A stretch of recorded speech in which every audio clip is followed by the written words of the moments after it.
अस्सलाम वालेकुम friends, this is Rizwan Khan और इस वीडियो में हम लोग लॉजिकल ऑपरेटर्स के बारे में पढ़ने वाले हैं। लॉजिकल ऑपरेटर्स का ज़्यादातर यूज़ जो है हम लोग कंपैरिजन ऑपरेटर्स के साथ करते हैं। यानी जहाँ भी लॉजिकल ऑपरेटर्स की बात आएगी वहाँ कंपैरिजन ऑपरेटर्स का होना लाजमी है। तो इससे पहले मैं कंपैरिजन ऑपरेटर्स के बारे में पढ़ा चुका हूँ, तो आप लोग वो भी ज़रूर वॉच कीजिएगा, ठीक है गाइस। तो लॉजिकल ऑपरेटर्स में जो है तीन तरह के ऑपरेटर्स होते हैं: लॉजिकल एंड ऑपरेटर, लॉजिकल और ऑपरेटर और logical not operator. Logical and operator के लिए ज़रूरी ये है कि किसी भी दो नंबर्स के लिए या किसी भी दो कंपैरिजन के लिए या कंडीशन के लिए दोनों वैल्यूज़ का ट्रू होना ज़रूरी है, ठीक है। दोनों वैल्यूज़ का ट्रू होना ज़रूरी है। और लॉजिकल और ऑपरेटर में अगर दो नंबर्स हैं मिसाल के तौर पे मेरे पास, तो उन दोनों में से किसी एक का ट्रू होना ज़रूरी है, तो लॉजिकल ऑपरेटर हमारे पास ट्रू आएगा। और लॉजिकल एंड ऑपरेटर में दोनों वैल्यूज़ का ट्रू होना ज़रूरी है, तो हमारे पास जो रिटर्न वैल्यू आएगी वो ट्रू आएगी। और इसका जो आंसर आता है वो ट्रू या फॉल्स में आता है, यानी बूलियन आंसर है। जिस तरह से हमने कंपैरिजन ऑपरेटर में देखा था, इसी तरीके से लॉजिकल ऑपरेटर का जो रिजल्ट होता है वो हमें बूलियन आंसर शो करता है, यानी या ट्रू आएगा या फॉल्स आएगा। और लॉजिकल नॉट ऑपरेटर यह करता है कि एक दो नंबर्स हैं हमारे पास, उसको मैंने कंपेयर किया, ठीक है, लेकिन वो बराबर हैं। अब मैं चाहता हूँ कि ये बराबर ना हो, तो उसके लिए मैं लॉजिकल नॉट ऑपरेटर का यूज़ करता हूँ। तो इसको हम प्रोग्रामेटिकली कोडिंग के थ्रू देख लेते हैं, तो अच्छी तरीके से हमें ये समझ आ जाएंगे, ठीक है गाइस। मिसाल के तौर पर मैंने लॉजिकल एंड ऑपरेटर का यूज़ करना है, तो मैं क्या करता हूँ अभी कि समझने के लिए ट्रू और उसके दरमियान लॉजिकल एंड ऑपरेटर और फिर ट्रू का साइन यूज़ करता हूँ। तो इसका जो आंसर आएगा मेरे पास वो ट्रू आएगा। क्यों? क्योंकि लॉजिकल एंड ऑपरेटर के लिए मैंने क्या कहा था, दोनों वैल्यूज़ का ट्रू होना ज़रूरी है। तो मिसाल के तौर एग्जाम्पल के तौर पर मैंने ट्रू यूज़ किए हैं ताकि हमें ये कोड यानी जो मेरा लॉजिकल ऑपरेटर है, लॉजिकल एंड ऑपरेटर, ये समझ आ जाए। तो जैसे ही मैंने इसको रन किया तो ये देखिए गाइस, इसका जो आंसर है वो मेरे पास ट्रू आया।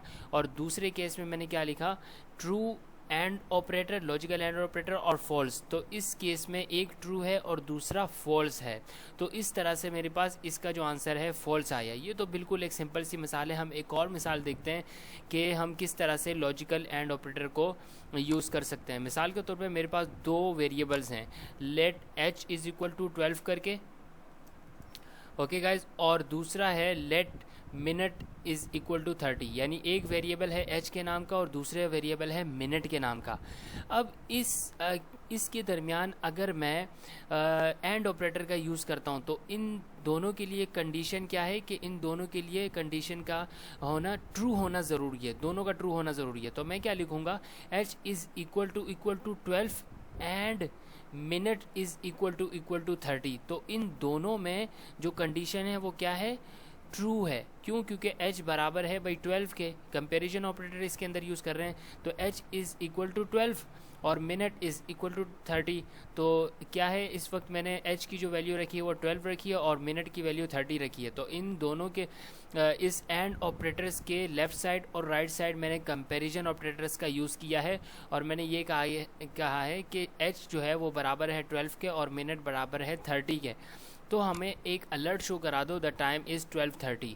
अगर नहीं तो फिर ये मुझे एरर शो कराएगा। लेकिन अगर ये दोनों वैल्यूज़ ट्रू हैं, लॉजिकल एंड ऑपरेटर के लिए क्या शर्त है कि भाई दोनों वैल्यूज़ का ट्रू होना ज़रूरी है। तो चलिए गाइस, मैं अपने कंसोल पे जाता हूँ और इस आंसर को चेक कर लेता हूँ, ठीक है। तो ये देखिए, द टाइम इज़ 12:30, यानी इसका मतलब क्या हुआ कि दोनों वैल्यूज़ इस वक्त क्या हैं, ट्रू हैं। तो इस वजह से इसने मुझे मेरा आंसर रिटर्न कर दिया। तो इसी तरीके से हम लोग एंड ऑपरेटर्स का यूज़ करते हैं वहाँ पर जहाँ हमारे पास दोनों वैल्यूज़ या दोनों कंडीशन ट्रू हो, तभी ये आंसर हमें ट्रू रिज़ल्ट में देगा, वरना ये फॉल्स देगा। अब हम लॉजिकल और ऑपरेटर को देख लेते हैं। सबसे पहले गाइज हम इसको देख लेते हैं कि लॉजिकल और ऑपरेटर के लिए ये शर्त है कि दोनों वैल्यूज़ में से या दोनों कंडीशन में से किसी एक का ट्रू होना ज़रूरी है, ठीक है गाइस।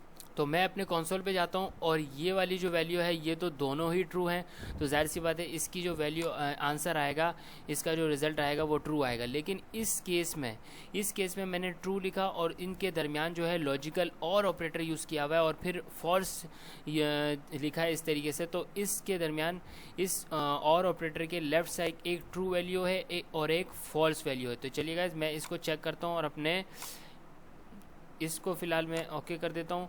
लेकिन मुझे क्या चेक करना था लॉजिकल और ऑपरेटर के लिए कि भाई एक वैल्यू थी मेरे पास ट्रू और एक वैल्यू थी फॉल्स, तो इस तरीके से इसने मुझे आंसर दे दिया ट्रू। यानी लॉजिकल और ऑपरेटर के लिए क्या ज़रूरी है कि एक वैल्यू अगर ट्रू है तो आंसर हमें ट्रू शो हो जाता है, ठीक है। एक वैल्यू का ट्रू होना ज़रूरी है, लेकिन लॉजिकल एंड ऑपरेटर में दोनों वैल्यूज़ का ट्रू होना ज़रूरी है। गाइज लॉजिकल एंड ऑपरेटर को थोड़ा सा डीपली और समझ लेते हैं। मिसाल के तौर पे मैंने दो वेरिएबल्स लिए, एक वेरिएबल x और दूसरा वेरिएबल y। x के अंदर जो है मैंने 10 वैल्यू स्टोर करा दी और y के अंदर मैंने 5 वैल्यू स्टोर करा दिया। अब मैं इसके ऊपर एक कंडीशन लगाता हूँ और ये कहता हूँ कि भाई x लेस देन 11 होना चाहिए, ठीक है। और इनके दरमियान मैं एंड ऑपरेटर लगा देता हूँ। x क्या है, मैंने इसके दरमियान क्या लगा दिया, कंपैरिजन ऑपरेटर लगा दिया और ये कह दिया कि भाई x की जो वैल्यू है वो लेस देन 11 है, ठीक है। x इज़ इक्वल टू 10 है और मैंने इसके ऊपर क्या लगा दिया, एक कंडीशन लगा दी कि x इज़ लेस देन 11। और दूसरी कंडीशन मैंने इसके ऊपर लगा दी y लेस देन 6, ठीक है। तो इस वक्त ये जो कंडीशन है ये ट्रू है, ये भी ट्रू है और ये भी ट्रू है, क्योंकि x की वैल्यू क्या है मैंने स्टोर कराई है 10 और y की वैल्यू क्या स्टोर कराई है 5। तो मैंने ये जो कंडीशन लगाई है इस वक्त क्या लगाई है, ट्रू लगाई है। अगर इसमें से कोई वैल्यू मैं फॉल्स कर देता हूँ, मिसाल के तौर पे पहले हम इसको चेक कर लेते हैं कंसोल लॉग लग करा के, ताकि आपको समझ आ जाए, ठीक है। अगर मैं इसको ट्रू लिखता हूँ इस तरीके से, मैं ये कह रहा हूँ कि भाई अगर x की वैल्यू लेस देन है 11 से और y की वैल्यू लेस देन है 6 से, तो मुझे आंसर शो करा दो कंसोल के अंदर ट्रू, जो कि इस वक्त क्या है, x इक्वल टू 10 है और y इक्वल टू 5 है। ये दोनों कंडीशन इस वक्त ट्रू हैं, तो इसका जो आंसर है वो मुझे ट्रू शो होगा। लेकिन अगर मैं इसमें से कोई एक वैल्यू चेंज कर देता हूँ, मिसाल के तौर पे मैं इसके ऊपर लिख देता हूँ y इज़ ग्रेटर देन 6 या y इज़ ग्रेटर देन 5, तो इसमें से ये जो वैल्यू है ये इस वक्त फॉल्स हो जाती है। क्यों? क्योंकि y की वैल्यू तो 5 है। तो इसका आंसर हम चेक कर लेते हैं। इसका आंसर मेरे पास क्या शो होगा, इसका आंसर मेरे पास इस वक्त कुछ नहीं शो होगा। और अगर मैं इसको कह देता हूँ कि भाई अगर ये वैल्यू क्या है, अगर ट्रू है तो ये शो कर दो, नहीं तो एल्स मैं इसके ऊपर लगा देता हूँ और एल्स के अंदर ये लिख देता हूँ कि भाई अगर ये फॉल्स हो तो मुझे क्या शो करा दो, आप फॉल्स शो करा दो, सिंपल। तो मैं इसके अंदर इस तरीके से सिंपल फॉल्स लिख देता हूँ और अब चेक करता हूँ। ये देखिएगा इसने मुझे फॉल्स शो करा दिया। फॉल्स क्यों शो कराया? क्योंकि मैंने इसके अंदर जो दूसरी कंडीशन डाली थी वो ट्रू नहीं है, क्योंकि इस वक्त मेरे पास y इज़ इक्वल टू 5 है और मैंने इसको बोला हुआ है कि y ग्रेटर देन 5, जो कि इस वक्त मेरे पास इस केस में ट्रू नहीं है, ये फॉल्स है। इसी तरीके से मैं अगर और ऑपरेटर की बात करूं तो और ऑपरेटर, अगर मैं लॉजिकल एंड ऑपरेटर यहाँ से हटाता हूं और इसके दरमियान लगाता हूं और ऑपरेटर, तो इस वक्त जो x लेस देन 11 है वो तो ट्रू है, ये वाली बात ट्रू है, ये जो कंडीशन है ये स्टेटमेंट ट्रू है। क्यों? क्योंकि x इज़ इक्वल टू 10 है। लेकिन y ग्रेटर देन 5 ये क्या है, ये इस केस में इस स्टेटमेंट के लिए क्या है, ये फॉल्स है। लेकिन और ऑपरेटर क्या कहता है कि भाई कोई एक वैल्यू अगर ट्रू हो जाती है तो मैं आंसर क्या रिटर्न करा दूंगा, ट्रू रिटर्न करा दूंगा, ठीक है।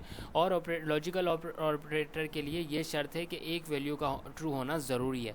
तो मैं अब क्या करता हूँ, इसको कंसोल के ऊपर जाके चेक करता हूँ और ये देखिएगा इसने मुझे ट्रू आंसर शो करा दिया। क्यों? क्योंकि इसके अंदर एक कंडीशन ट्रू थी, कौन सी वाली, x लेस देन 11 वाली, जो कि ट्रू है। लेकिन y ग्रेटर देन 5 वाली जो कंडीशन है वो ट्रू नहीं थी। एंड ऑपरेटर ने, लॉजिकल एंड ऑपरेटर ने इस पर क्या रिज़ल्ट शो कराया था, फॉल्स शो कराया था। लेकिन और ऑपरेटर ने इस पर क्या शो कराया, ट्रू रिटर्न कराया, यानी उसका रिज़ल्ट जो है मुझे ट्रू दे दिया। तो इससे हमें बात समझ आई कि लॉजिकल एंड ऑपरेटर के लिए दोनों कंडीशंस का क्या होना ज़रूरी है, ट्रू होना ज़रूरी है। और लॉजिकल और ऑपरेटर के लिए किसी भी एक वैल्यू का ट्रू होना अगर ट्रू हो जाए तो वो हमें आंसर में ट्रू शो कर देता है। इसी तरीके से अगर मैं लॉजिकल नॉट ऑपरेटर की बात करूँ, लॉजिकल और ऑपरेटर के लिए मैं इसी वेरिएबल्स के ऊपर अप्लाई कर देता हूँ। मैं ये कहता हूँ कि भाई console.log और x is equal to y, मैं ये कह देता हूँ कि भाई x बराबर है y के, जो कि इस वक्त नहीं है। इस वक्त मुझे क्या शो करेगा, वो फॉल्स शो करेगा। ये देखिएगा, क्योंकि x और y बराबर नहीं है, x की वैल्यू है 10 और y की वैल्यू है 5। लेकिन अगर इन्हीं के दरमियान मैं क्या करूं, एक्स लॉजिकल नॉट का साइन लगा दूं, लॉजिकल नॉट ऑपरेटर का साइन लगा दूं, जो कि एक्सक्लेमेशन मार्क कहलाता है, ठीक है। इस तरीके से अगर मैं लॉजिकल नॉट इन ऑपरेटर्स के दरमियान लगा दूं, तो ये अब मुझे क्या आंसर शो करेगा, फॉल्स शो नहीं करेगा, ये मुझे ट्रू शो करेगा। क्यों? क्योंकि x जो है वो y के बराबर नहीं है, और लॉजिकल नॉट ऑपरेटर भी यही कहता है कि हम उसको कहाँ यूज़ करते हैं कि अगर कोई वैल्यू बराबर ना हो, ठीक है, बराबर ना हो, या हम ये भी कह सकते हैं कि अगर कोई वैल्यू फॉल्स हो तो वो हमें रिटर्न में क्या करा देगा, ट्रू रिटर्न कराएगा, और अगर कोई वैल्यू ट्रू है तो फॉल्स रिटर्न कराएगा। इसको हम थोड़ा सा और डीपली समझते हैं कि भाई ये तो हमें समझ नहीं आ रहा कि किस तरीके से ट्रू होगा तो फॉल्स शो कराएगा और फॉल्स होगा तो ट्रू शो कराएगा, ठीक है। तो कंसोल डॉट लॉग के अंदर मैं क्या लिखता हूँ, कंसोल डॉट लॉग, और मैं लिखता हूँ ट्रू, ठीक है। और इसका जो आंसर है उसके ऊपर मैं लगा देता हूँ लॉजिकल नॉट ऑपरेटर, और लॉजिकल नॉट ऑपरेटर अब मुझे क्या शो करेगा, फॉल्स शो करेगा। क्यों? क्योंकि ट्रू का उलट क्या होता है, फॉल्स होता है, तो इस वजह से ये मुझे फॉल्स शो कराएगा, ठीक है गाइस।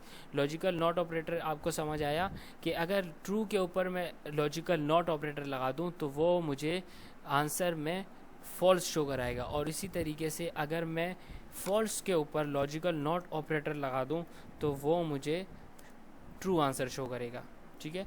यानी ट्रू अगर होगा और लॉजिकल नॉट ऑपरेटर में लगा दूं तो मुझे फॉल्स आंसर शो करेगा, और फॉल्स का ट्रू आंसर शो करेगा, ठीक है। तो ये इस वजह से हम लोग लॉजिकल नॉट का यूज़ करते हैं, ठीक है। तो उम्मीद करता हूँ कि लॉजिकल एंड ऑपरेटर और लॉजिकल और ऑपरेटर और लॉजिकल नॉट ऑपरेटर आपको अच्छे तरीके से समझ आ गया होगा। इसी तरीके से मैंने अरिथमेटिक, असाइनमेंट और कंपैरिजन ऑपरेटर के ऊपर भी वीडियो बनाई है, डिस्क्रिप्शन बॉक्स में मैं उसका लिंक प्रोवाइड कर दूंगा, तो आप वो भी वॉच कीजिएगा। और इसी तरीके से मैंने जावास्क्रिप्ट की बहुत सारी चीज़ें, एरेज हो गई, ऑब्जेक्ट्स हैं, नल एंड अनडिफाइंड है, और इस तरीके से बहुत सारी चीज़ें हैं जो मैं समझा चुका हूँ। तो डिस्क्रिप्शन बॉक्स में उसका भी लिंक प्रोवाइड होगा, कर दूंगा, तो आप ज़रूर वॉच कीजिएगा, और मेरे चैनल को सब्सक्राइब भी कीजिएगा, क्योंकि इसी तरीके से मैं इंटरेस्टिंग कोडिंग वाइज आपके लिए वीडियोस बनाते रहता हूँ, ताकि मेरी मेहनत जो है आप लोगों तक पहुँच सके। और मेरी वीडियोस को लाइक भी कीजिए और अपने फ्रेंड्स के साथ शेयर भी कीजिए। Thank you very much for watching this video. अल्लाह हाफिज़।